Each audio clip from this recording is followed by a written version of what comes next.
Hi friends, welcome to Ellora's cooking channel. நம்ம இன்றைக்கி என்ன பார்க்கறோன்னா சிக்கனை வச்சு ஒரு சிம்பிளான சைட் டிஷ் தான். வாங்க என் ஸ்டைலில் எப்படி செய்யுதுன்னு பார்க்கலாம்.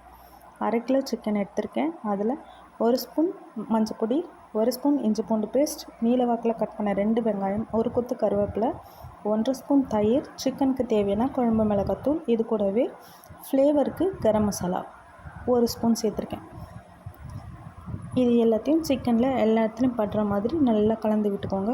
கலந்து விட்டுட்டு சிக்கனுக்கு தேவையான அளவு உப்பு சேர்த்து அதையும் நல்லா பிரட்டி விட்டுட்டு சிக்கனை ஒரு 10 நிமிஷம் அப்படியே ரெஸ்ட் விட்டுருவோம்.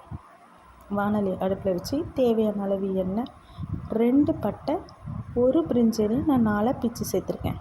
இது கூடவே 1 ஸ்பூன் சீரகம், மசாலா போட்டு எடுத்து வச்ச சிக்கனை கடாயில் சேர்த்துட்டு நல்லா பிரட்டி விட்டுக்கோங்க.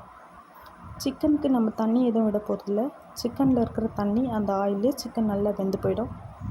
இப்போ நல்லா மிக்ஸ் பண்ணி விட்டு தட்டு போட்டு மூடி ஒரு 5 நிமிஷம் அப்படியே இருக்கட்டும். அப்புறம் ஓப்பன் பண்ணி பார்த்தோன்னா இப்போ பார்த்திங்கன்னா சிக்கன் நல்லா ஜூஸியாக இருக்குது. சிக்கன்லேருந்து நிறைய தண்ணி வந்திருக்கு. பரட்டி விட்டுட்டு ஒரு 10 நிமிஷம் கழித்து திறந்து பார்த்திங்கன்னா தண்ணியெல்லாம் வற்றி போய்ட்டு சிக்கன் நல்லாவே ரெடி ஆயிடுச்சு. நல்லா கலரி விட்டுக்கோங்க.